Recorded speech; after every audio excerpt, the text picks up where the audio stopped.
உயிரோடு தமிழோடு இணைந்திருக்கிறீர்கள். அரசியல் கலை நிகழ்ச்சியை கேட்டுக்கொண்டிருக்கிறீர்கள். தாயகத்திலிருந்து தாயக உடவியலாளர் இரா மைதன் அவர்கள் இணைகின்றார். வணக்கம் இரா மைதன். வணக்கம் தனான அன்புறவுகளுக்கு வணக்கம்.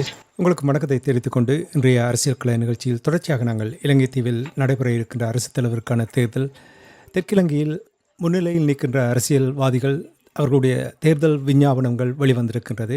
அந்த விடயங்களை நாங்கள் முதலில் பார்க்கலாம் என்று நம்புகிறேன்.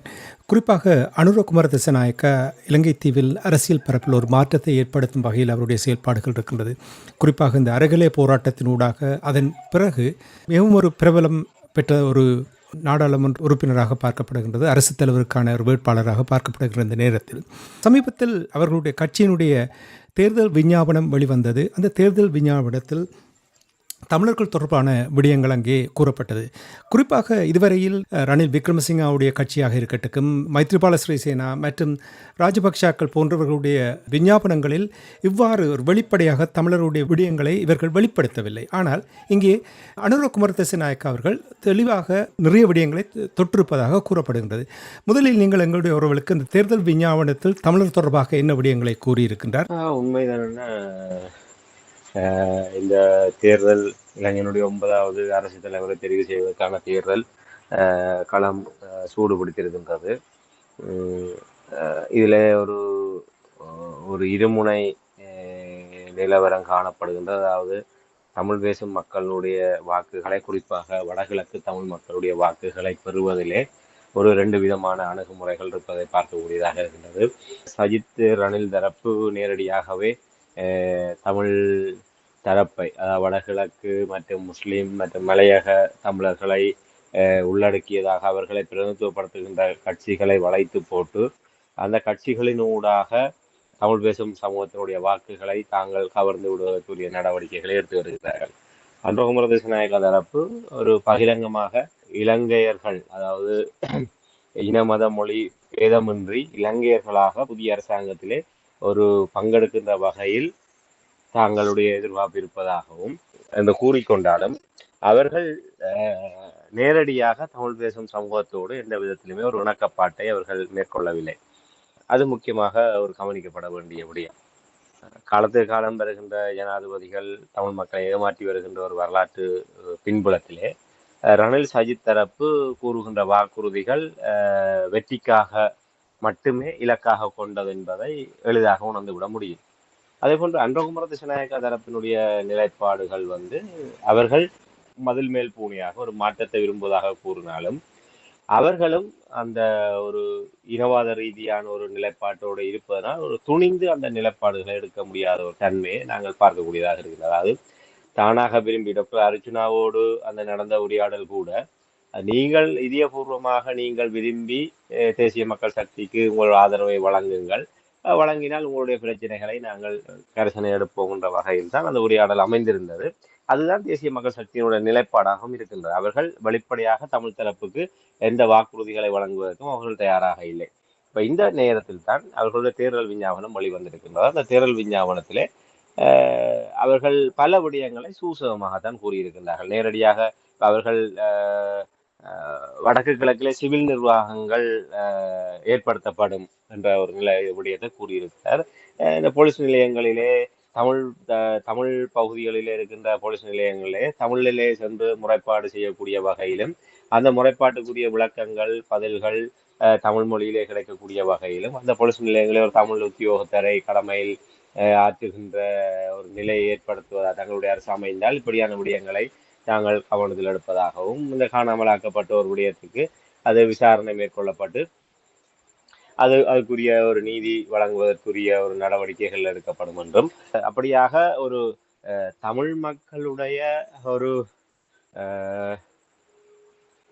இதயங்களை தொடக்கூடியதாக அனுரகுமார திசாநாயக்கவனுடைய தேர்தல் விஞ்ஞாபனம் அமையவில்லை என்பதுதான் என்னுடைய அவதானிப்பு. என்றால் அவர்கள் ஒரு இலங்கையினுடைய அபிவிருத்தி, அந்த ஊழலற்ற நிர்வாகம், ஊழலற்ற ஆட்சி, ஒரு அந்த ஊழல் செய்தவர்களை சட்டத்துக்கு முன் கொண்டு வருவது, அப்படியான பல விடயங்களை அவர்கள் வெளிப்படையாக நேரடியாக கூறினாலும் தமிழ் மக்களுடைய விவகாரம் என்று வருகின்ற போது அவர்கள் ஒரு எப்படி கடந்த காலங்களில் இருப்பவர்களை போன்று இவர்களும் ஒரு வார்த்தை ஜாலங்களுக்குள்ளாகவே அந்த விடயங்களை சிவில் சமூகம் என்றால் என்ன, அதற்கு கீழ் இவர்கள் அதாவது சிவில் நிர்வாக கட்டமைப்புகள் வலுப்படுத்தப்படும் என்று சொன்னால் அந்த சிவில் நிர்வாக கட்டமைப்பு என்றால் என்ன?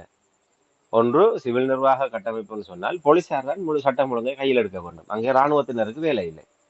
ஆகவே சிவில் நிர்வாகத்தை நாங்கள் இந்த வடகிழக்கிலே வலுப்படுத்துவோம் என்று சொன்னால் அங்கே போலீசாரையும் அதனோடு இணைந்ததாக அந்த நிர்வாக அலகுகளையும் சுயாதீனத்தன்மையோடு இயங்குவதற்கு அனுமதிக்கப்படுமா? ஏற்கனவே இருக்கின்ற சிங்கள பெரும்பான்மை சிங்கள பேரினவாத தரப்பினருடைய எஜமானர்களுடைய எடுபடிகளாக இருக்கின்ற இந்த துறைகள் எல்லாம் எப்படி இவர்களினால் அது மறுசீரமைப்பு செய்யப்படும் என்கின்ற விடயங்களுக்கு எந்த விதத்திலுமே ஒரு தெளிவான விளக்கங்கள் இல்லை. எல்லாமே மேலோட்டமாக இப்படியாக கூறப்பட்டிருக்கின்றது. உண்மையிலே காவல்துறை என்பது இப்போது ரணில் விக்ரமசிங்க கூட அவர் ஏற்கனவே ஒரு முன்மொழிவை கொண்டிருந்தால்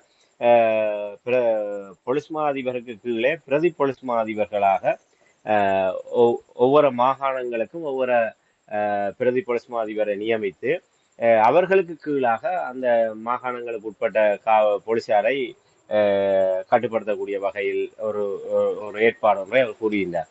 ஆகவே குறைந்தபட்சம் அப்படியாக தன்னும் ஏதாவது என்று சொன்னால் அதிலே தமிழர்களுடைய வகிபாகம் எப்படி?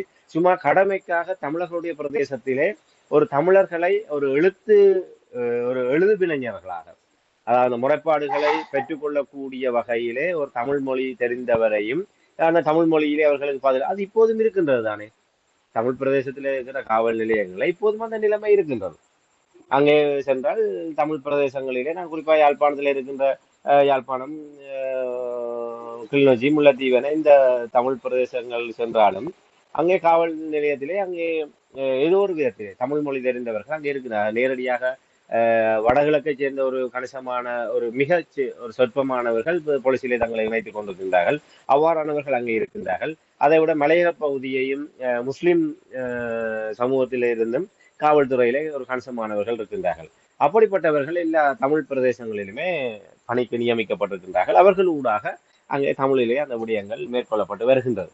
ஆக இப்போது தமிழ் மொழியிலே அது எப்போதோ நடந்த விடயம். இப்போது தமிழ் மொழியிலே முறைப்பாடுகளை பெற்றுக்கொள்வதும் அதை பதிலளிப்பதும் என்பது இப்போது பிரச்சனை அல்ல. இப்போது அந்த பிரச்சனைகள் தீர்க்கப்பட்டிருக்கின்றது.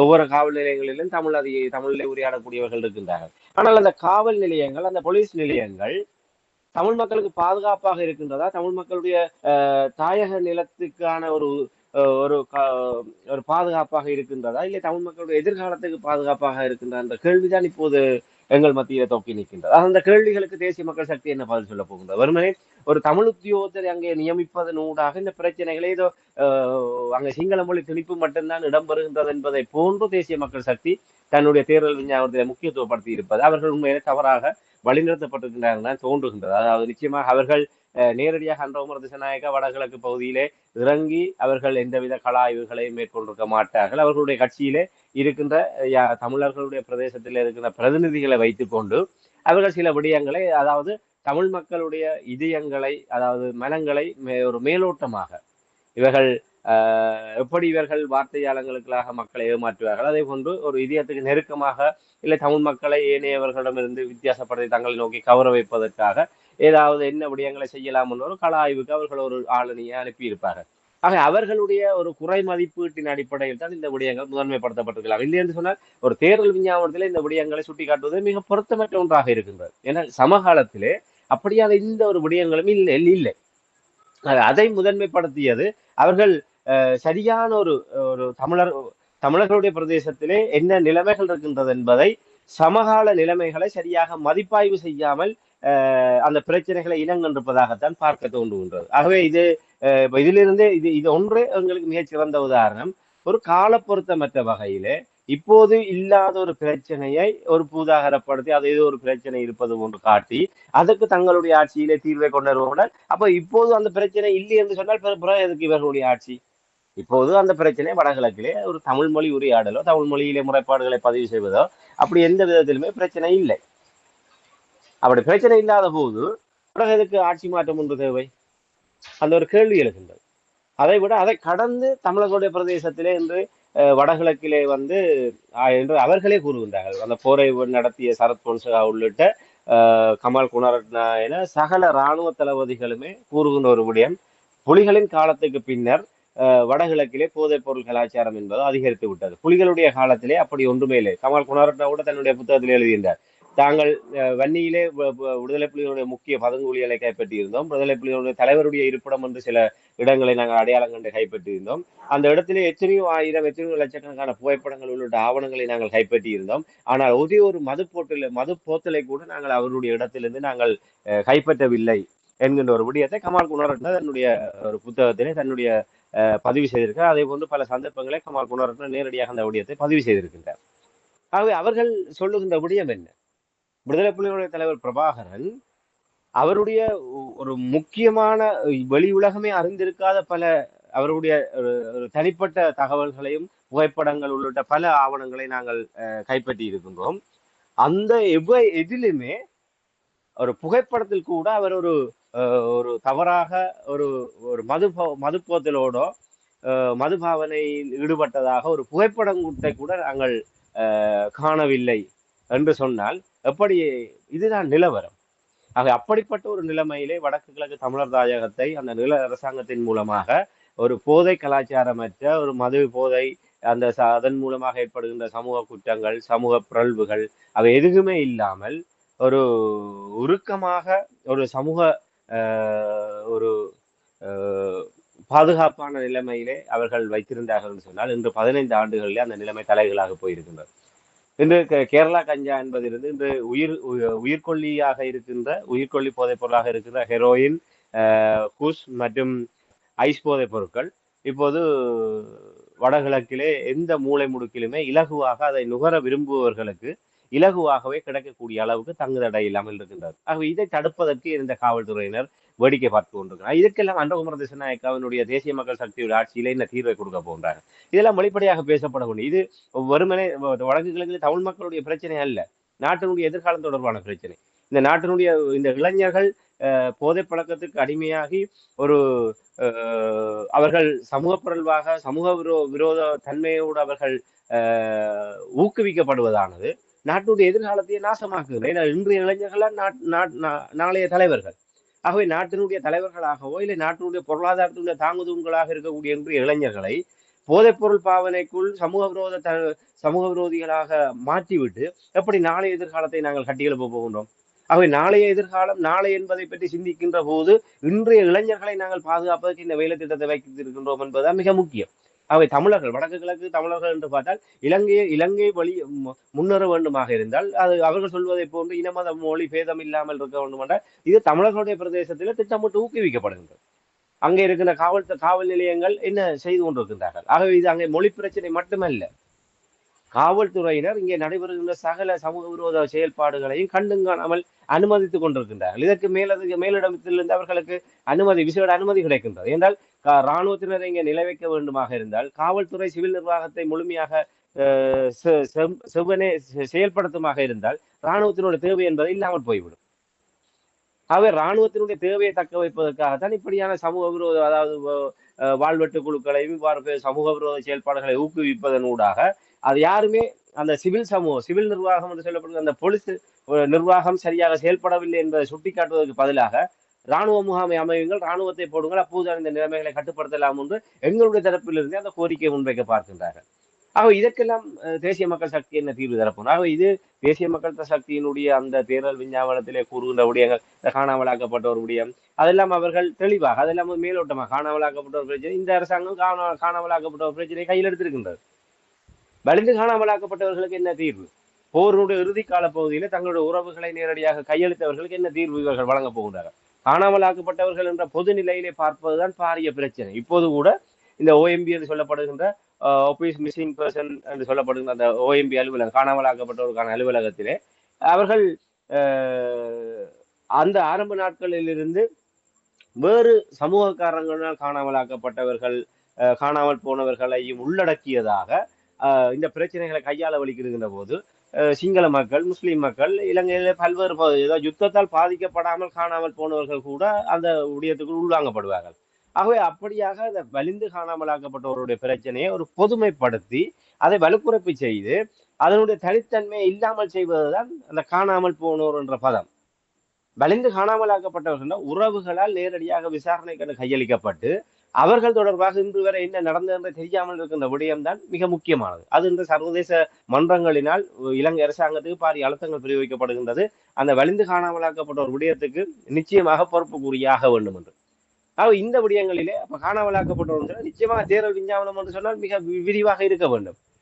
காணாமலாக்கப்பட்ட ஒரு விவகாரம் என்று சொன்னால் அதில் வலிந்து காணாமலாக்கப்பட்டவருடைய விடயத்துக்கு எப்படி தீர்வை காணப்போகின்றோம் என்ற இந்த விடயங்கள் எல்லாம் அதில் மிக நாங்கள் சும்மா மேலோட்டமாக இப்படியான ஏமாற்று வார்த்தைகளின் ஊடாக நாங்கள் கடந்து விட முடியாது. ஆகவே தேசிய மக்கள் சக்தியினுடைய இந்த தேர்தல் விஞ்ஞாபனம் என்பது நாங்கள் உண்மையில தமிழ் மக்களுடைய இதயத்துக்கு நெருக்கமாக அதை நாங்கள் ஒரு ஒரு பொருட்டாக எடுத்துக்கொள்ளக்கூடிய அளவுக்கு எதுவுமே இல்லை. இந்த ரணில் அரசாங்கம் எப்படி தங்களுடைய அந்த பிரச்சார யுக்தி மூலமாக நாடு இந்த நெருக்கடியில் இருந்து மீண்டு விட்டதாக காட்டிக்கொள்வதை போன்று இவர்களும் ஒரு பிரச்சார அடிப்படையிலே தமிழ் மக்களுடைய பிரச்சனைகளை நாங்களும் தொட்டு இருக்கின்றோம். தமிழ் மக்களுடைய பிரச்சனைக்கு எங்களுடைய ஆட்சியிலே நாங்கள் ஒரு தீர்வை காண்பதற்கு திட்டங்களை வகுத்துகின்றோம் என்பதாக குறிப்பிட்டு சொல்ல வேண்டும் என்பதற்காக அந்த விடயங்கள் தொடப்பட்டிருக்கின்றே தவிர உண்மையிலே இரு இனங்களுக்கும் இடையிலே இலங்கை தீவிலே கடந்த 75 ஆண்டுகளாக இரு இனங்களுக்கு இடையே புரியோடி போயிருக்கின்ற அந்த சீழ்பிடித்த அந்த இன குரோதமெத்துக்கை அதை சரியான முறையிலே சீர் செய்வதற்கும் அந்த அந்த சீளை அகற்றி அந்த ஒரு சரியான ஒரு தீர்வை நோக்கி இரு இனங்களையும் ஒரு ஐக்கியத்தை நோக்கி கொண்டு செல்வதற்கான எந்த பகுப்பாய்களும் அங்கே இல்லை. ஆக இப்போதைய சூழ்நிலையிலே ஐக்கிய மக்கள் சக்தியானது ஒரு இலங்கையினுடைய ஒரு மாற்று, நீங்கள் குறிப்பிட்டதை போன்ற அறகலைய போராட்டம் அதனுடைய பின்னணியிலே அவர்களுக்கும் தொடர்பு இருந்ததாக சொல்லப்படுகின்றது. ஆக அந்த ஒரு மாற்றம் ஒரு இதுவரை காலம் எப்படி நாங்கள் தமிழ் தரப்பிலே இப்போது இருக்கிற 15 நாடாளுமன்ற உறுப்பினர்களையும் வீட்டுக்கு அனுப்பிவிட்டு புதிதாக தமிழ் மக்களுடைய பிரதித்துவம் மறுசீரமைப்புக்கு உள்ளாக்கப்பட வேண்டும் என்று கூறுகின்றோமோ அது ஒரு தென்னிலங்கையிலும் இதுவரை காலமும் அந்த அரசியல் பாரம்பரியத்திலிருந்து வந்தவர்கள் ஊழல் பெருச்சாளிகளாக இருப்பவர்கள் எல்லாரையும் கலைத்து விட்டு ஒரு புதிய இலங்கையை உருவாக்க வேண்டும், அதாவது புதிய அரசியல் தலைமைத்துவத்தை உருவாக்க வேண்டும் என்ற ஒரு எண்ணம் சிங்கள மக்கள் மத்தியிலே வலுவடைந்து வருகின்றது. அதனுடைய பிரதிபலிப்பாகத்தான் அண்மை காலமாக சகல கருத்து கணிப்புகளிலும் சகல எதிர்ப்பு கூறல்களிலுமே தேசிய மக்கள் சக்திக்கான ஆதரவு என்பது அதிகரித்து வருகின்றது. இன்று உலக நாடுகள் கூட, இன்று அமெரிக்கா உள்ளிட்ட இந்தியா உள்ளிட்ட நாடுகள் கூட எதிர்காலத்திலே தேசிய மக்கள் சக்தி இந்த தேர்தலிலே ஒரு பெரிய செல்வாக்கு செலுத்தும் என்று அவர்கள் ஊகித்த காரணத்தினால்தான் பல்வேறு நாடுகள் வலிந்து அன்றகுமர திசாநாயக்காவை அங்கே அழைத்து அவருடனான சந்திப்புகளையும் அங்கே தேர்தல் பிரச்சார நடவடிக்கைகளை மேற்கொள்வதற்கான ஒரு வழிவகைகளையும் அவர்கள் ஏற்படுத்தி கொடுத்ததன் ஊடாக இந்த தொடர்ச்சியாக ராஜேந்திரிகளோட சந்திப்பு என்பது, எதிர்கட்சி தலைவராக இருக்கின்ற அன்றகுமர சயித் பிரேமதாசவுடனான சந்திப்பு என்பது அது தன்னியல்பாக நடைபெறக்கூடிய விடயம். 3 நாடாளுமன்ற உறுப்பினர்களோடு இருக்கின்ற தேசிய மக்கள் சக்தியோடு இப்படியாக ராஜேந்திரிகளுடைய கவனம் என்பது திசை திரும்பி இருப்பது ஒரு இலங்கையினுடைய கள நிலவரங்களுடைய பிரதிபலிப்பாகத்தான் பார்க்க முடியும். ஆகவே அவர்கள் அதை இப்போதைய சூழ்நிலையிலே தங்களை நோக்கி வந்திருக்கின்ற அந்த ஒரு எதிர்பார்ப்பும் ஆட்சி அமைப்ப கூடியதான அந்த ஒரு பிம்பத்தையும் முழுமைப்படுத்த வேண்டுமாக இருந்தால் தமிழ் மக்களுடைய விவகாரங்களையும் தொட வேண்டும் என்ற ஒரு நிலைமையில் தான் அவர்கள் இந்த தேர்தல் விஞ்ஞாபனத்தை தயாரித்திருக்கிறார்கள் என்பதைத்தான் நான் பார்க்கிறேன். புரிகிறது. நீங்கள் ஆழமாக அதை சிந்தித்து அவதானித்து அதை முழுமையாக ஆராய்ந்திருக்கிறீர்கள் என்று உங்களுடைய கருத்திலிருந்து நான் உணர்கிறேன் ராமேந்திரன். ஆனால் ஒரு கேள்வி என்னவென்றால், இப்போ இந்த பிரச்சார அடிப்படையில் மயங்கும் சில தமிழ் தரப்பினர்கள் இருக்கிறார்கள். அனுரகுமார திசாநாயக்காவுக்கு ஆதரவு வழங்குவதற்கான ஆதரவு அதிகரிப்பதாக காணப்படுகிறது. இது தொடர்பாக ஏதாவது அவதானிக்கக்கூடியதாக இருந்ததா? உண்மையில் அவர் அன்றகுமர திசாநாயக்கா தலைமையிலான தேசிய மக்கள் சக்தியை பொறுத்தவரையில் அவர்கள் தமிழ் பொது வேட்பாளர் விடயத்தை ஒரு எல்லோருமே ஒரு அச்சுறுத்தலாகத்தான் பார்க்கின்றார்கள். என்றால் தமிழ் மக்களுடைய வாக்குகளை பிரிக்கக்கூடிய ஒரு சக்தியாக தமிழ் பொது வேட்பாளர் விடயம் என்பது வலுப்பெற்று வருகின்றது. ஆனால் அவர்களுடைய எதிர்பார்ப்பெல்லாம் ரணில் சஜித் என்கின்ற தரப்பின் மீதான அதிருப்தி தாங்கள் இப்படியாக ஒரு என்னால் அவர்களை பொறுத்தவரையில் அவர்கள் நம்புகின்றார்கள் தாங்கள் தென்னிலங்கைக்கு கூறலாம். ஆனால் தமிழ் மக்களை பொறுத்தவரையில் ஜேவிபி அப்படி கூற முடியாது. தாங்கள் ஒரு சுத்தமானவர்கள். சஜித் பிரேமதாசா ஒரு விதம் அவரும் ஏதோ ஒரு விதத்தில் ஐக்கிய தேசிய கட்சியில இருந்து கொண்டு தமிழ் மக்களுக்கு எதிரான அரசியலை முன்னெடுத்தவர். ரணில் விக்ரமசிங்கவும் தமிழ் மக்களுக்கு எதிரான அரசியலை முன்னெடுத்தவர். அவர்களை காட்டிலும் தாங்கள் பரவாயில்லை என்ற வகையிலே அவர்கள் தமிழர்களை நோக்கி நேசக்கரன் நீட்ட கூடும். ஆனால் அவர்கள் எல்லாரையும் விட மிகப்பெரிய பாதகத்தை செய்தது ஜேவிபி என்கின்ற இந்த தேசிய மக்கள் சக்தி என்பதை தமிழர்கள் மறந்து விடவில்லை என்பதை அவர்கள் உணர்ந்து கொள்வதற்கு செப்டம்பர் 22 வரை அவர்கள் காத்திருக்க வேண்டும். ஒரு சிலர் புலம்பெயர் தேசத்தில் இருக்கின்ற அவர்களுடைய நிலைகளில் கூட ஒரு மாற்றம் இருப்பதை அவதானிக்கக்கூடியதாக இருக்கின்ற ஒரு சிலரிடம் ஒரு கணிசமானவர்கள் பெரிய அளவிலே தாக்கத்தை செலுத்தக்கூடிய எண்ணிக்கையாக தேசிய மக்கள் சக்திக்கு பின்னால் இழுபடுகின்ற தமிழர்களை நாங்கள் பார்க்கவில்லை. அவர்களை பொறுத்தவரையில் அவர்கள் எங்களுடைய அரசியல் பொய்த்து போய்விட்டது. அதாவது தமிழ் தேசிய அரசியல் என்பது பொய்த்து போய்விட்டது. ஆகவே தேசிய அரசியல் என்ற வகையிலே இந்த தமிழர்களும் அதிலே ஒரு இரண்டரை கலக்க வேண்டும், அதனூடாக நாங்கள் ஏதாவது ஒரு மாற்றத்தை ஏற்படுத்த வேண்டும் என்று அங்கலாய்ப்போடு இருப்பவர்களுடைய தெரிவாக தேசிய மக்கள் சக்தி இருக்கின்றது. அப்படி செல்கின்றவர்கள் மிக ஒரு விரல் விட்டு எண்ணக்கூடியவர்களாக இருக்கின்றனர். அவர்களினால் நிச்சயமாக ஒரு தமிழ் மக்களுடைய வாக்களிப்பிலே இந்த வித செல்வாக்கை செலுத்த முடியாது என்பதுதான் நிதர்சனமான உண்மை. என்றால் அப்படி இருக்கின்ற தனித்தனி நபர்களாகத்தான் இருக்கின்றார்களே தவிர, நீங்கள் குறிப்பிடுவதை போன்று தேசிய மக்கள் சக்தி தமிழ் மக்களுக்கான ஒரு சுபீட்சமாக இல்லை தமிழ் மக்களுக்கான ஒரு ஒரு ஒரு நம்பிக்கையாக இருக்கும் என்று கருதுபவர்கள் ஒரு தனித்தனி நபர்களாகத்தான் இருக்கின்றார்களே தவிர ஒரு குழுமமாக கூட அவர்கள் இல்லை. ஆகவே அவர்கள் வாக்களிப்பிலே எந்தவித செல்வாக்கும் செலுத்தப் போவதில்லை. அவர்கள் உதிரிகளாக சென்று அவர்கள் வேண்டுமென்றால் தேசிய மக்கள் சக்திக்கு வாக்களிக்க கூடும். ஆனால் அந்த தேர்தல் விஞ்ஞாபனத்துக்கு பின்னர் கூட தமிழ் மக்களிடம் தேசிய மக்கள் சக்தி தொடர்பாக எந்தவித அபிப்பிராயமோ, ஏன்னால் தமிழ் மக்கள் ஒரு பாரிய யுத்தத்திலிருந்து வந்தவர்கள், அந்த யுத்தம் ஏற்படுத்திய தாக்கத்திலிருந்து இன்று வரை விடுபட முடியாமல் தவித்துக் கொண்டிருப்பவர்கள். ஆக அவர்களை இந்த பசப்பு வார்த்தைகள் மூலமாக ஏமாற்றி விட முடியாது.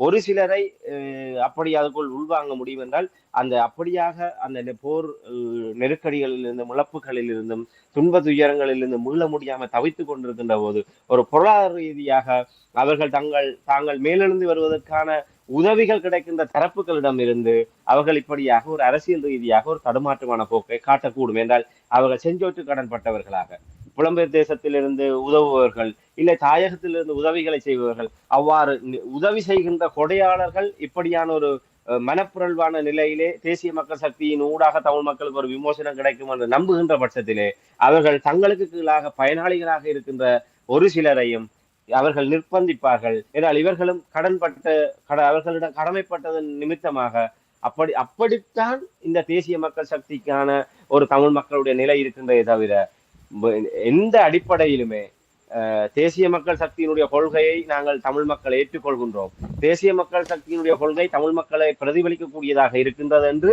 ஒரு அளவுகோலின் அடிப்படையிலே எந்த ஒரு தமிழர்களும் தேசிய மக்கள் சக்தியை நோக்கி திரும்பி பார்க்க இல்லை. அப்படியான ஒரு ஈர்ப்பு ஏற்படுத்தப்படவில்லை என்பதுதான் கள யதார்த்தம். இது மேலோட்டமாக சமூக வலைத்தளங்களிலும் இந்த வேறு தளங்களிலுமே நாங்கள் பார்ப்பவர்கள் எல்லாம் தனித்தனி நபர்கள் தான் என்பதை மிக ஆணித்தரமாக கூற முடியும். ஒரு விடயத்தை நான் அவதானித்தேன் ராமேந்திரன். இந்த தேர்தல் விஞ்ஞாபனம் வந்த பின்பு தெற்கிலங்கையில் இருக்கின்ற எந்த அரசியல்வாதிகளை எடுத்து பார்த்தீர்கள் என்றாலும் தங்களுடைய குற்றவாளிகள், போர்க்குற்றம் இழைத்தவர்களை தாங்கள் காப்பாற்றுவோம் என்று கூறுகின்றார். ஒன்று தெளிவாக தெரிகிறது, குற்றம் இழைத்திருக்கிறார்கள் என்று. இப்போ அனுர குமார திசாநாயக்காவும் ராஜபக்ஷாக்கள் ரணில் போலே அவரும் தங்களுடைய இராணுவம், போர்க்குற்றம் இழைத்த இராணுவத்தை காப்பாற்றுவோர் என்றால் இது என்ன செய்தியை கூறுகிறது? இது தொடர்பாக தமிழர்கள் எவ்வாறு பார்ப்பார்கள்? உண்மைதான், அது உண்மையிலே அவர்களுடைய சாயம் வெளுத்து விட்டதுதான் சொல்ல வேண்டும். ஓரளவு இங்கத்திய தமிழ் ஊடகங்கள் எல்லாமே தேர்தல் விஞ்ஞாபனம் வெளியிட்டவுடன் முன்பக்க பிரதான செய்தியாக அடையாளப்படுத்தி இருந்தார்கள். அதாவது இந்த தமிழ் மக்களுடைய விவாதங்கள் தொடர்பாக தேசிய மக்கள் சக்தியுடைய தேர்தல் விஞ்ஞாபனத்தில் குறிப்பிட்ட விடயங்களை முன்னிலைப்படுத்தி சகல தமிழ் பத்திரிகைகளுமே அதை பிரசுரித்ததை பார்க்கக்கூடியதாக இருந்தது.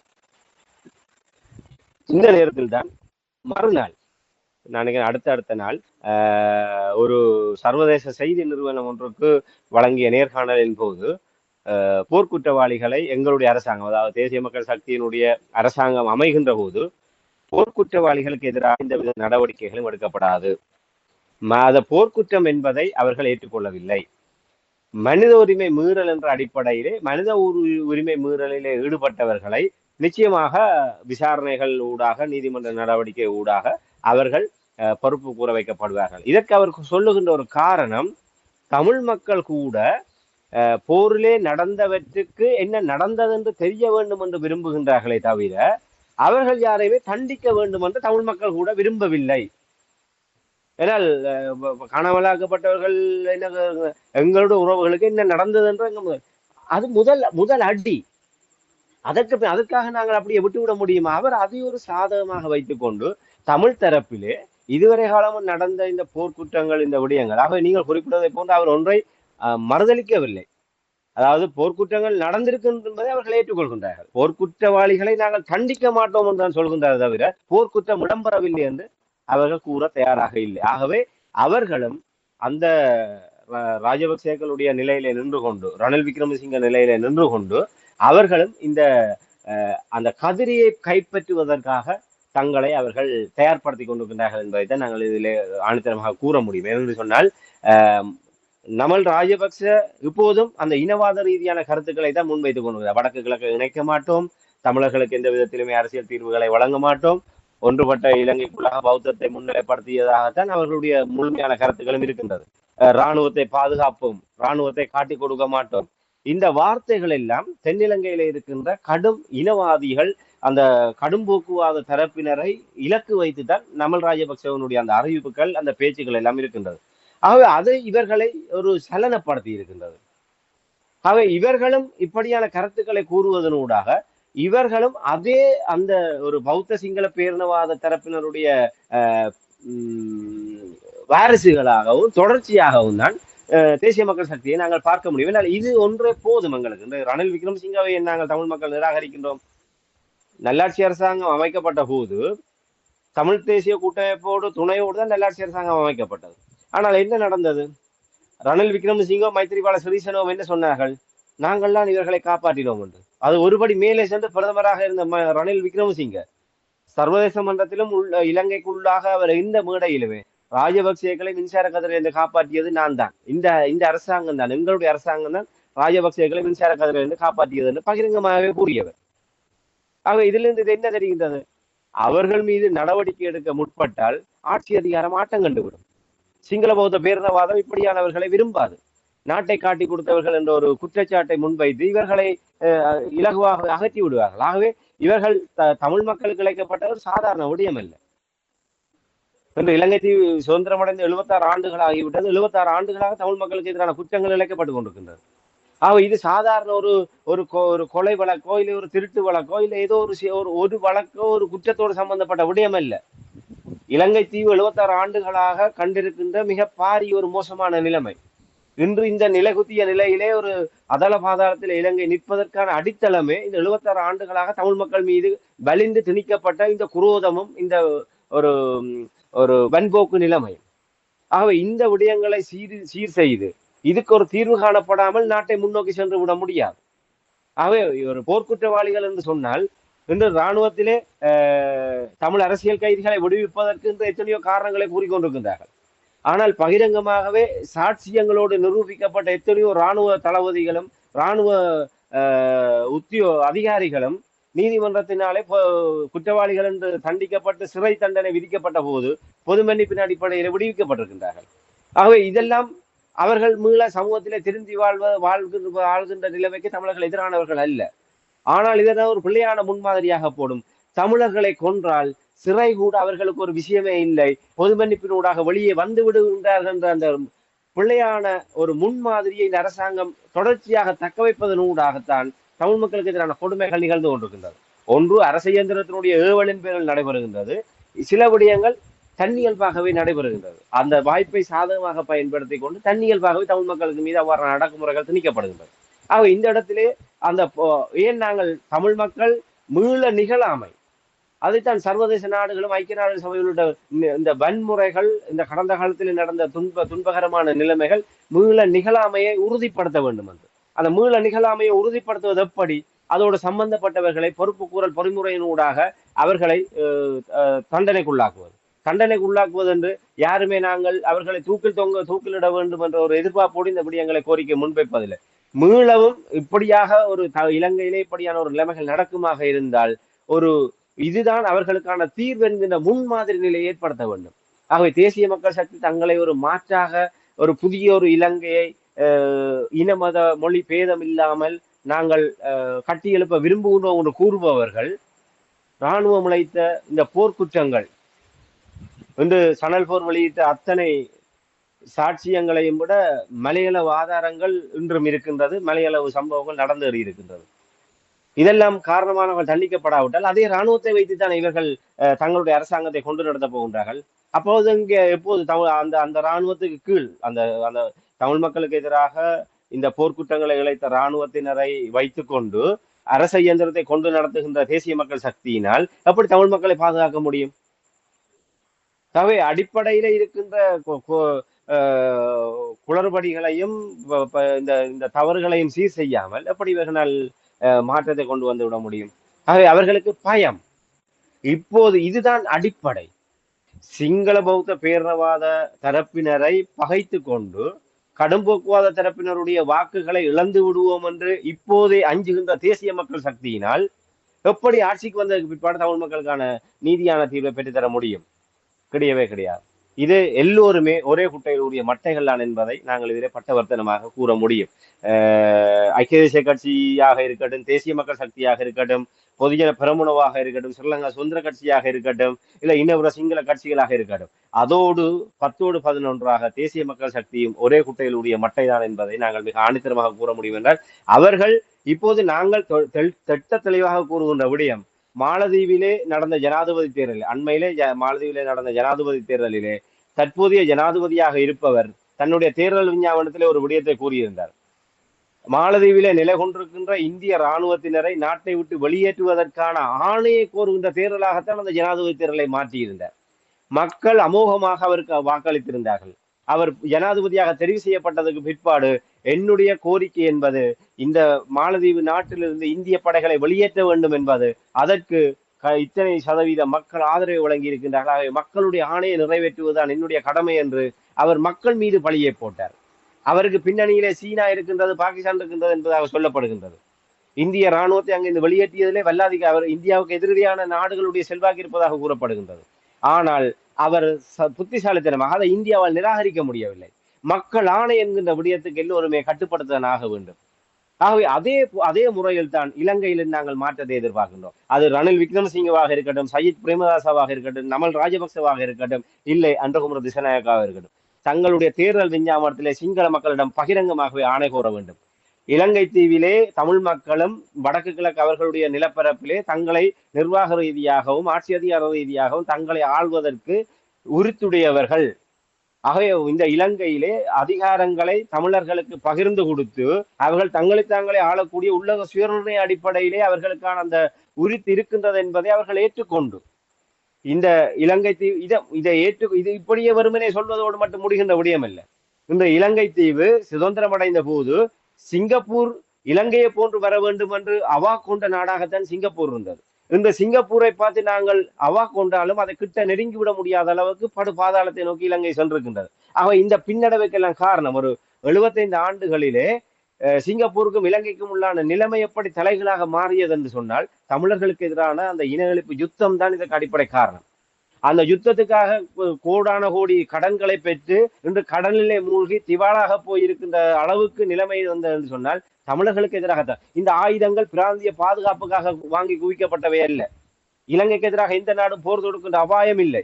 உள்நாட்டுக்குள்ளாகவே தன்னுடைய சொந்த நாட்டு மக்களையே சொந்த மக்களையே கொண்டு குவித்த ஒரு நாடாகத்தான் இலங்கை இருக்கின்றது. அப்படித்தான் உலகத்தால் அடையாளப்படுத்தப்படுகின்றது. ஆகவே இப்படியான ஒரு நிலைமையிலே இந்த இராணுவத்துக்கு வரவு செலவு திட்டத்திலே 40% மேற்பட்ட நிதி ஒவ்வொரு வருடங்களும் ஒதுக்கப்படுகின்றது. அந்த நிதி எதற்காக பயன்படுத்தப்படுகின்றது? இவர்கள் கூறுகின்ற ஒரே நாடு ஒரே இன மக்கள் ஒரு தாய் வைத்து பிள்ளைகள் என்று சொல்லுகின்ற தமிழ் மக்களுக்கு எதிராகத்தான் அவ்வளவு நிதியும் பயன்படுத்தப்பட்டிருக்கின்றது. அவ்வளவு குண்டுகள், அத்தனை டொன் கணக்கான குண்டுகள். இப்போது ரஜித சேனாரட்ன, அப்போது அமைச்சராக இந்த ரஜித சேனாரட்ன ஒரு தடவையிலே கூறினார், மங்கள சமரவரை கூறினார், கிட்டத்தட்ட கிரோசிமா நாகசாகியில போட்ட குண்டை விட பல மடங்கு குண்டுகளை நாங்கள் வன்னி நிலப்பரப்பிலே கொண்டு போய் போட்டிருக்கின்றோம் என்று. கிட்டத்தட்ட 6000-7000 டொன் குண்டுகளை வன்னி பிராந்தியத்திலே அந்த இறுதி யுத்த கால பகுதியிலே தமிழ் மக்கள் மீது ஏவி இருக்கின்றார்கள். ஆகவே இவர்கள் இன்று ரணில் விக்ரமசிங்கவும் சஜித் பிரேமதாசாவும் இந்த வன்னி மண்ணிலே வந்து வாக்கு கேட்கின்றார்கள். அவர்களுடைய முகவர்கள் வந்து வாக்கு கேட்கின்றார்கள். அந்த வன்னி மண் இலங்கையாகத்தான் அவர்கள் பார்க்கின்றார்கள். அந்த வன்னி மண்ணிலே இருக்கின்ற எங்களுடைய உறவுகளை இலங்கையர்களாகத்தான் பார்க்கின்றார்கள். அந்த இலங்கையர்கள் மீதுதான் 6000-7000 டொன் கணக்கான குண்டுகளை வீசி எங்களை கொண்டு குவித்தார்கள். ஆகவே இதெல்லாம் எப்படி? இதையெல்லாம் நாங்கள் மாற்ற வேண்டுமாக இருந்தால், இந்த நிலைமைகள்லாம் மாற வேண்டுமாக இருந்தால் அதற்கு காரணமானவர்கள் நிச்சயமாக தண்டிக்கப்பட்டே ஆக வேண்டும். அவர்களை நீதியின் முன்னால் நிறுத்தி அந்த நீதி பொறிமுறையினூடாக, இன்று ஒரு திருடியவனுக்கும் நீதி பொறிமுறையினூடாக அவன் திருடி விட்டான் மன்னித்து விடுங்கள் என்று சொன்னால் நீதிமன்றம் விடாது. ஒரு கொலை செய்தவருக்கு நிச்சயமாக அந்த சட்ட ஏற்பாடுகளின்படி அவருக்கு என்ன தண்டனையோ அதை அவர்கள் அனுபவித்துத்தான் ஆக வேண்டும்.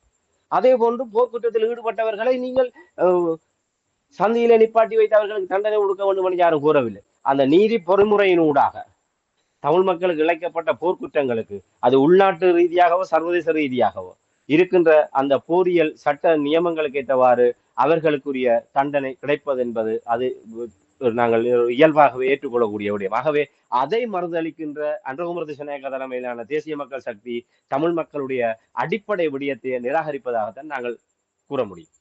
சிறப்பான பார்வை ராமேந்திரன். தெற்கிலங்கையில் குறிப்பாக அனுர குமர திசாநாயக்காவினுடைய தேர்தல் விஞ்ஞாபனம் தொடர்பான விடயங்களையும் எவ்வாறு அவர் கையாள பார்க்கின்றார் தமிழ் தரப்பினை என்ற விடயங்களையும் சிறப்பாக உயிரோடை தமிழ் உறவுகளுக்கு எடுத்து வந்தமைக்காக அன்பர்கள் சார்பாக நன்றியை கூறிக்கொண்டு, அன்பர்கள் உயிரோடை தமிழில் இணைந்திருக்கிறீர்கள், அரசியல் கலை நிகழ்ச்சியை கேட்டுக்கொண்டிருக்கிறீர்கள். தாயகத்திலிருந்து சுயாதீன உடவியலாளர் இராமேந்திரர்கள் இணைந்து அங்குள்ள அரசியல் நிலைமைகள், குறிப்பாக அரசு தலைவருக்கான தேர்தல் தொடர்பான விடயங்களை உயிரோடை தமிழோடு உறவுகளோடு பகிர்ந்து கொண்டிருக்கின்றார். ராமேந்திரன், அரசு தலைவருக்கான தேர்தல் தொடர்பான விடயங்களை நாங்கள் பார்ப்போம். இதில் குறிப்பாக தமிழ் தரப்பை பொறுத்த மட்டில் என்ன விதமான நிலைப்பாடு என்றதை பார்ப்போம். உங்களுக்கு தெரியும், இந்த தேர்தல் பிரச்சாரம் ஆரம்பித்த உடனே தேர்தல் தேதி அறிவித்த உடனே சில நகர்வுகளை தமிழர் தரப்பில் பார்க்கக்கூடிய இருந்தது. அப்பொழுது உங்களுக்கு தெரியும், உடனடியாகவே சாணக்கியன் ஏற்கனவே அங்கே அரசாங்கம் ரணிலிடமிருந்து சில உதவிகளை பெற்றுவிட்டார், 60 கோடி பெற்றுவிட்டார் என்ற விடயங்கள் எல்லாம் பேசப்பட்டது. ஆனால் ஒன்று இப்பொழுது வெளிச்சத்துக்கு வந்திருக்கின்ற என்னவென்றால், அங்கேயன் ராமநாதனும் சாணக்கியன் அவர்களும் கொழும்பில் உள்ள ஒரு விடுதியில் இரகசியமாக சந்தித்து அவர்களுக்கு இடையில் ஒரு ஒப்பந்தம், ஒரு டீல் ஒன்று செய்திருப்பதாக அது வெளிவந்திருக்கின்றது. வெளிப்படையாக இப்பொழுது ஆதாரங்களோடு வெளிப்படுத்தி இருக்கிறார்கள். இது தொடர்பாக என்ன அறிந்தீர்கள் என்று கூறுவீர்களா? நிச்சயமாக அங்கேன் ராமநாதனுக்கும் சாணக்கியனுக்கும் டீல் ஏற்படுத்தப்படவில்லை. அந்த ஜெட்பின் கொழும்பில் இருக்கின்ற அந்த ஜெட்பின் தங்ககத்திலே ஜனாதிபதி ரணில் விக்ரமசிங்க ரகசியமாக சென்று அங்கே தங்கி இருக்கின்றார். ஜனாதிபதி ரணில் விக்ரமசிங்கவோடு ரகசியமான ஒரு உடன்பாட்டுக்கு அழைத்து செல்வதற்கான ஒரு கருவியாகத்தான் அங்கேயன் ராமநாதன் பயன்படுத்தப்பட்டிருக்கின்றார். அங்கேயன் ராமநாதன் சாணக்கியனை அழைத்து சென்று மூவருமாக ரணில் விக்ரமசிங்கவோடு சேர்ந்து அங்கே ஒரு டீல் ஒன்று போடப்பட்டிருக்கின்றார். இதுதான் நடந்த உண்மை. உண்மையிலே சாணக்கியன் 60 கோடியை பெற்ற போது சொன்னார், இது நான் மக்களுக்காகத்தான் வாங்கினேன், எனக்காக வாங்கவில்லை என்று. அடேப்பா, இந்த அரசாங்கம் 225 உறுப்பினர்களுக்கும் அப்படி செய்ய வேண்டும். நாடு அதல பாதாளத்தில் இருக்கின்றது, பொருளாதார நெருக்கடி இருக்கின்றது, மக்கள் மீது மக்களுடைய தலையிலே வரிச்சுமை சுமத்தப்பட்டு கொண்டிருக்கின்றது. இப்படியான நேரத்திலே ஒரு நாடாளுமன்ற அரசாங்கம் தன்னுடைய பொறிமுறையின் ஊடாக சகல திட்டங்களையும் முன்னெடுக்கவே ஒரு முடியாத ஒரு நெருக்கடி நிலையிலே நாடாளுமன்ற உறுப்பினர்களுக்கு இத்தனை கோடிகளை ஒதுக்கி அவர்களூடாக செய்கின்ற உதவி நாட்டினுடைய வளர்ச்சிக்கு எந்த விதத்திலே பயனளிக்கும்? அந்த பன்முகப்படுத்தப்பட்ட நிதி ஒதுக்கீட்டின் ஊடாக ஒவ்வொரு நாடாளுமன்ற உறுப்பினர்களும் என்ன உதவிகளை செய்தார்கள் என்று நினைக்கின்றீர்கள்? ஏதாவது தொழிற்பேட்டைகளை அமைத்தார்களா? இல்லை ஏதாவது ஒரு நாட்டினுடைய ஒரு ஏற்றுமதி வருவாயை அதிகரிப்பதற்காகவோ, இல்லை உள்ளூர் விவசாயத்தை மேம்படுத்துவதற்காகவோ ஏதாவது இவர்கள் செய்தார்களா? ஒவ்வொருவருக்கு வழங்கப்பட்ட நிதியிலே அவர்கள் தங்களுடைய வாக்கு வங்கியையும் தங்களுடைய அந்த அரசியல் செல்வாக்கை நிலைநிறுத்துவதற்காக விளையாட்டுக் கழகங்களுக்கும் மாதர் சங்கங்களுக்கும் இன்னபிற அமைப்புகளுக்குமான சில உதவி திட்டங்களை தான் அவர்கள் செய்திருக்கின்றார்களே தவிர அது அபிவிருத்திக்கான இல்லை ஒரு நாட்டினுடைய ஒரு ஒட்டுமொத்த வளர்ச்சிக்கான திட்டங்களாகவே பயன்படுத்தப்படவில்லை. விளையாட்டுக் கழகங்களுக்கு விளையாட்டு உபகரணங்களை வழங்குவது, வீதிகளுக்கு மின் விளக்குகளை அமைத்து கொடுப்பது, ஆலயங்களுக்கு ஒளிபெருக்கிகளை பெற்றுக் கொடுப்பது, இப்படியாக விடயங்களைத்தான் அவர்கள் பெற்றுக் கொடுத்திருக்கின்றார்கள் இந்த பன்முகப்படுத்தப்பட்ட நிதி ஒதுக்கீட்டினூடாக. இது சாணக்கியன், சுமந்திரன் உள்ளிட்டவர்கள் அல்ல. 225 நாடாளுமன்ற உறுப்பினர்களில் அரசாங்கத்தோடு இணங்கி போபவர்களுக்கெல்லாம் பல கோடிகளிலே ஒதுக்கப்பட்டிருக்கின்றது. அவ இது ஒரு ஊழல், இது ஒரு லஞ்சமாகத்தான் இவர்களுக்கு வழங்கப்படுகின்ற. இந்த பணத்தை நீங்கள் செலவழித்திருக்கின்றீர்கள். இந்த செலவழிப்பதனூடாக இந்த அரசியல் இருப்பை நீங்கள் தக்க வைத்துக் கொண்டு அந்த அரசியல் பலத்தின் மூலமாக ரணில் விக்ரமசிங்கே என்கின்ற நபருக்கு இந்த தேர்தலிலே நீங்கள் வாக்களிக்க உதவுங்கள் என்பதற்காக உங்களுக்கு வழங்கப்பட்ட லஞ்சம். அவை நாடு பாரிய பொருளாதார நெருக்கடியில இருக்கின்ற போது இதெல்லாம் எதற்காக? உள்ளூராட்சி மன்றங்களின் ஊடாக வீதிகளிலே ஏதாவது செயலிழந்து போயிருக்கிற மின் விளக்குகளை அமைப்பது என்பது உள்ளூராட்சி மன்றங்களுடைய கடப்பாடு. அவை உள்ளூராட்சி மன்றத்துக்கு அரசாங்கம் நிதி ஒதுக்குகின்றது. அந்த உள்ளூராட்சி மன்றங்களில் இருக்கின்ற சகல விடயங்களையும் பராமரிப்பதற்கென்று உள்ளூராட்சி மன்றத்துக்கென்று ஒரு நிதி ஒதுக்கப்படுகின்றது. அதை விட மேலதிகமாக இதற்காக பாராளுமன்ற உறுப்பினர்கள் ஊடாக அந்த உதவிகளை வழங்க வேண்டும். ஆக அந்த அந்த உதவிகளுக்கு வரையறை இல்லை. இதெல்லாம் உள்ளூராட்சி மன்றத்துக்குள்ளே வரும். இந்த விடயத்தை நீங்கள் செய்ய வேண்டும். இந்த விளையாட்டுக் கழகங்கள் என்று சொன்னால் விளையாட்டுக் கழகங்கள் வந்து இளைஞர் மேம்பாட்டு பிரிவு என்று சொல்லி இருக்கின்றது. அது மத்திய அரசாங்கத்தினுடைய நிர்வாக அலகின் ஊடாக ஒவ்வொரு மாவட்ட செயலகம், பிரதேச செயலகம் என்று அதற்கென்று தனித்தனி உத்தியோகத்தர்கள் இருக்கின்றார்கள். தனித்தனி ஒதுக்கீடுகள் இருக்கின்றது. ஒரு மாதர் சங்கம் என்று சொன்னால் அதுக்கு சமூக சேவை திணைக்களங்களுக்கு உள்ளாகவே இந்த விடயங்கள் எல்லாம் கையாளப்படுகின்றது. ஆகவே மத்திய அரசாங்கம் ஒரு பொறிமுறையினூடாக ஏற்கனவே வரவு செலவு திட்டத்திலே நியமிக்கப்பட்ட நிதி திட்டத்தின் ஊடாக பல விடயங்களை செய்து கொண்டிருக்கின்ற போது அதோடு இணைந்ததாக இந்த விடயங்களை செய்கின்ற போது இது மேலதிகமாக சொல்வதை போன்று அது ஒரு தேவையற்ற விடயம்தான். இது எதற்காக செய்தார்கள்? இவர்களை தங்களுடைய அடியாட்களாக, தங்களுடைய முகவர்களாக மாற்றுவதற்காகத்தான் இந்த இதில் கூட முன்பின் முரணாக நிறைய விடயங்கள். ஒருவருக்கு கூட இன்னொருவருக்கு கூறிய ரிசார்ட் பதிவுதீனுக்கு கிட்டத்தட்ட 80 மில்லியன், கிட்டத்தட்ட 8 கோடி ரூபாய் அவர் ஏற்கனவே பல ஒரு தொகை ஒதுக்கப்பட்டு அது விடுவிக்கப்பட்டு விட்டது. இறுதியாக அவர் சஜித் பிரேமதாசவுக்கு தங்களுடைய கட்சி ஆதரவு என்று அறிவித்த கையோடு நேரடியாக ஜனாதிபதி செயலகத்திடமிருந்து அவருக்கு இனிமேல் கொடுக்க வேண்டிய, அதாவது பன்முகப்படுத்தப்பட்ட நிதி ஒதுக்கீட்டிலே வழங்கப்பட்ட நிதியை உடனடியாக நிறுத்துங்கள் என்று உத்தரவு வந்தது. அது மிகப்பெரிய அரசியல் சர்ச்சையை ஏற்படுத்தியது. இதுதான் உண்மை. ரணில் விக்ரமசிங்கவுக்கு ஆதரவு வழங்க வேண்டும் என்பதற்காக அவருடைய அந்த உடன்பாட்டு வலையிலே சிக்கியவர்களுக்காகத்தான் இந்த நிதி ஒதுக்கீடுகள் தாராளமாக வழங்கப்பட்டது. ரிசார்ட் பதிவுதீன் முதல் ரணில் விக்ரமசிங்கவுக்கு நாங்கள் ஏற்கனவே கூறியிருந்தோம். அவர் ஏற்கனவே ரணில் விக்ரமசிங்கனோட விலையிலே விழுந்து விட்டார். அவரை இலக்கு வைத்துத்தான் பல விடயங்கள் அங்கே நகர்த்தப்பட்டு வருகின்றது. ஆகவே அவர் ரணில் விக்ரமசிங்கவை ஆதரிக்க போனார். ஆனால் அது அவருடைய கட்சிக்குள்ள ஏற்பட்ட குழப்பங்கள் காரணமாக அவர் சஜித் பிரேமதாசவை ஆதரிக்க வேண்டிய நிலைமைக்கு தள்ளப்பட்டார். அவை அந்த நிலை மாற்றத்தின் காரணமாக அவருக்கு ஒதுக்கப்பட்ட நிதி தடை செய்யப்பட்டது. இதிலிருந்து என்ன தெரிகின்றது? ரிசார்ட் பதிவு ரணிலுக்கு ஆதரவு வழங்கி இருந்தால் அந்த ஒதுக்கப்பட்ட அத்தனை நிதி இங்கே வந்திருக்கு. இதே நிலைமைதான் சாணக்கியனுக்கு 60 கோடி ஒதுக்கப்பட்ட எதற்காக ஒதுக்கப்பட்டது? சாணக்கியன் மட்டக்களப்பு மாவட்டத்திலே தன்னுடைய தொகுதிக்குள்ளே இந்த வேலை திட்டங்களை செய்ய வேண்டும் என்பதற்காக ஒதுக்கப்படவில்லை. சாணக்கியன் ரணிலுடைய டீலுக்கு அவர் உடன்பட்டு விட்டார்.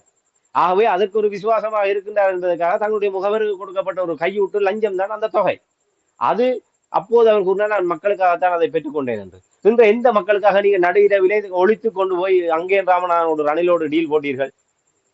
இது வெட்ட வெளிச்சத்துக்கு வந்து விட்டது. சுமந்திரன் எப்போது அம்பலமாகி விட்டார். இப்போது சாணக்கியன், இவரெல்லாம் அரசியலிலே கத்துக்குட்டி. இவருடைய அரசியல் பிரவேசமே ஸ்ரீலங்கா சுதந்திர கட்சியின் ஊடாகத்தான் இவர் அரசியலுக்கு வந்தவர். அந்த ஸ்ரீலங்கா சுதந்திர கட்சியினுடைய கை சின்னத்திலே போட்டியிட்டு முதல் அரசியல் பிரவேசம் என்பது ஸ்ரீலங்கா சுதந்திர கட்சி என்கின்ற ஒரு பெரும்பான்மை கட்சியின். பின்னர் இப்போது வந்து நின்று கொண்டு தான் தமிழ் தேசியத்தினுடைய வாரிசு என்பதை போன்று தான் தமிழ் தேசியத்திற்கு கிழக்கினுடைய மீட்பர் என்ற வகையிலே அவர் இவ்வளவு தூரம் இதண்டி கொண்டிருக்கின்றார். இன்று சுமந்திரனை போன்று சாணக்கியனும் இன்று சிங்கள தரப்பிலே அவர்கள் தங்களுடைய ஒரு குடும்ப பிணைப்புகளை ஏற்படுத்தி கொண்டு அவர்கள் ஒரு தென்னிலங்கை தரப்பினராகத்தான் அவர்கள் மாறிவிட்டார்கள். அவர்களிடம் தமிழ் தேசியத்தை நாங்கள் எதிர்பார்க்க முடியாது. ஆனால் காலம் மிக நாங்கள் கூறுவதை போன்று உண்மைகள் உறங்காது.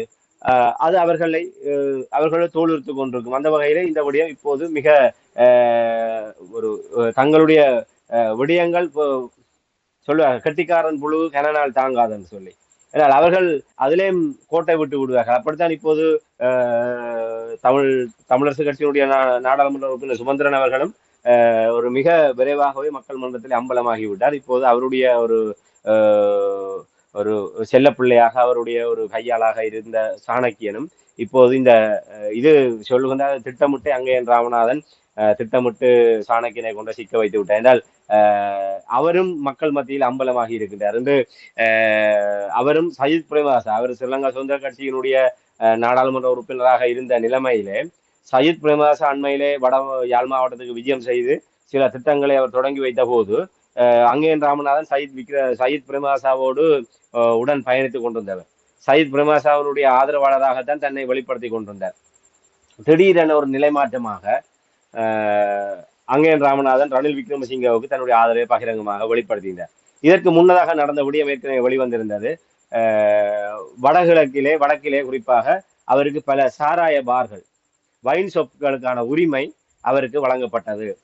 இன்று நாடாளுமன்ற உறுப்பினர்களுக்கு பன்முகப்படுத்தப்பட்ட நிதி ஒதுக்கீட்டின் ஊடாக கோடிகளிலே நிதிகள் வழங்கப்படுவதும் சாராய பார்களுக்கான அனுமதிகளை அவர்களுக்கு வழங்குவது உள்ளிட்ட பல்வேறு இப்படியான விடயங்களின் ஊடாகத்தான் இப்படியாக தங்களுக்கான முகவர்களை அவர்கள் உருவாக்கி வைத்திருக்கிறார்கள். அண்மையிலே நடந்த ஒரு தொலைக்காட்சி நிகழ்ச்சியிலே மலையக தலைவர்கள் இருவர் அடிபட்டு கொண்டார்கள்.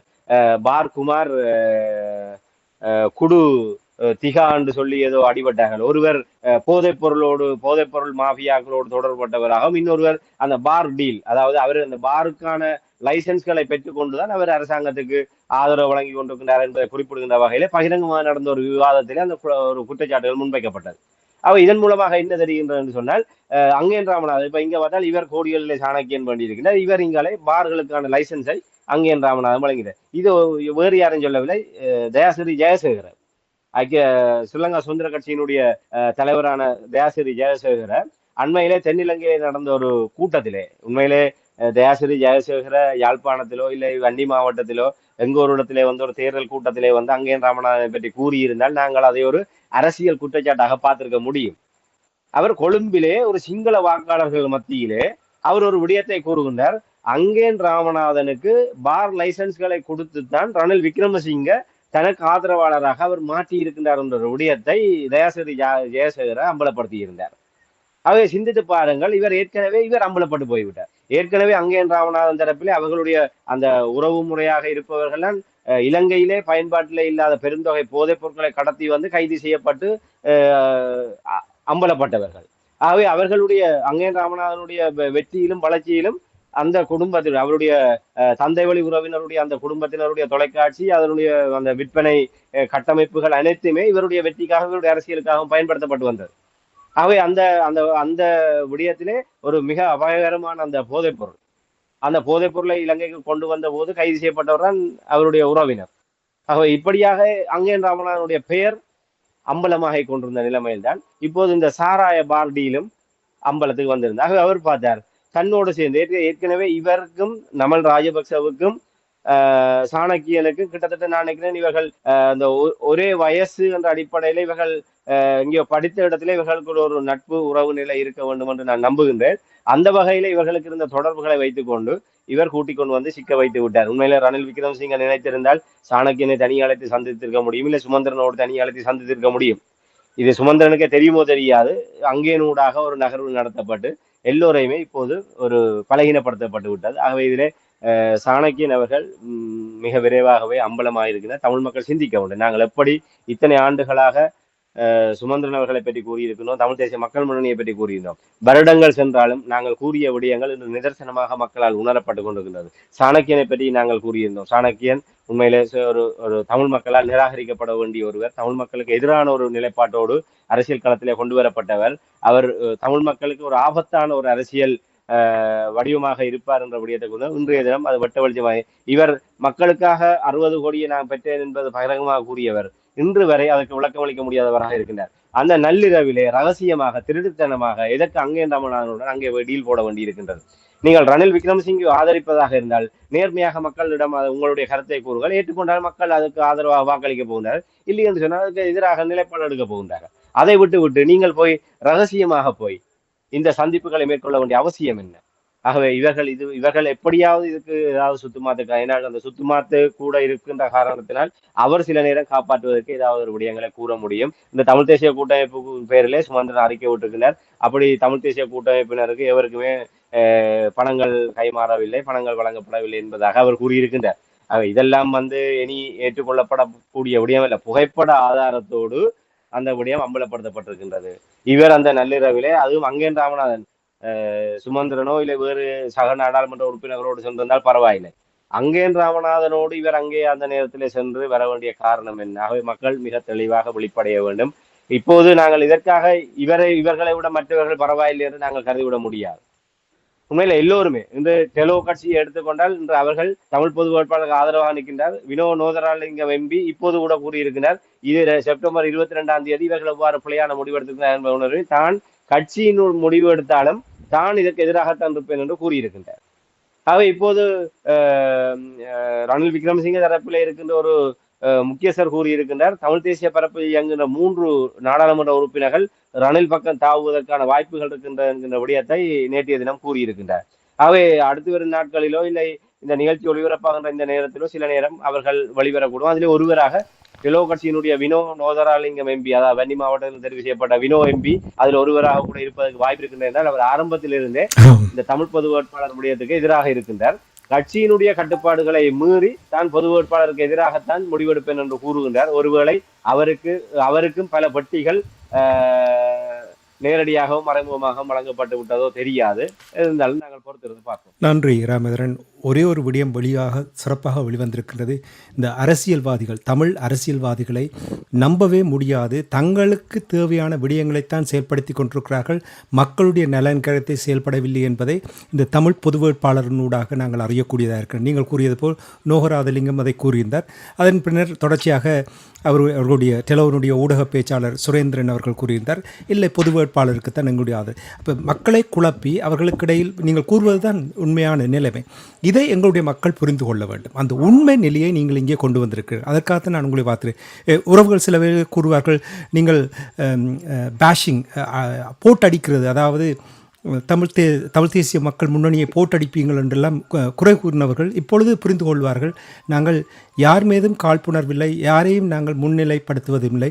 யார் சரியான விடயங்களை செய்கிறார்களோ, யார் பிழை விடுகிறார்களோ அதை கொண்டு வந்து மக்கள் மத்தியில் போடுவது. மக்கள் நீதிபதிகளாக இருக்கட்டும், நாங்கள் நீதிபதியாக இருக்க தேவை.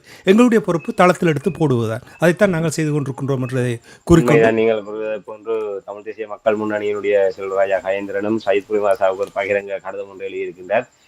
சமஸ்ரீ தொடர்பாக தேர்தல் விஞ்ஞாபனத்தில் ஏற்றுக்கொண்டால் தேர்தல் புறக்கணிப்பை நாங்கள் பரிசீலிக்க தயாராக இருக்கின்றோம் என்று. உண்மையிலே சிரிப்பாகத்தான் இருந்தது. இது அவர்கள் கூடி தமிழ் மக்கள் தேசமாக தேர்தலை புறக்கணிக்க போன்றார். அவர்களினால் அவர்களுக்கு தெரிந்து விட்டார் தமிழ் பொது வேட்பாளர் விடயத்திலே தமிழ் மக்களுடைய ஏகோபித்த ஆதரவு பெருகி வருகின்றது. தமிழ் மக்கள் அதற்காக வாக்களிக்கின்ற போது இவர்கள் அம்பலப்பட்டு போக, எப்படி சுமந்திரன் சாணக்கியன் தரப்பு அம்பலப்பட்டு போகிறார்களோ தமிழ் தேசிய மக்கள் முன்னணியும் அம்பலப்பட்டு தேர்தல் வாக்களிப்பு செப்டம்பர் 22 இவர்களுடைய மக்கள் செல்வாக்கு இல்லாத நிலைமை அம்பலத்துக்கு வரப்போகுது. ஆக இவர்கள் கௌரவமாக பின்வாங்க வேண்டியவர்களாக இருக்கின்றனர். அதற்காக இப்போது ஒரு நாடகத்தை ஆடுகிறார்கள். சுமந்திரனும் அதே நாடகத்தை கையில் எடுத்திருக்கின்றனர். சமஸ்ரீ தொடர்பாக யார் வாக்குறுதி தருகின்றார்களோ அவருக்கு தமிழரசு கட்சி ஆதரவு வழங்குவது. இப்போது இவர்களும் அதே வழியிலே வந்திருக்கின்றார்கள்.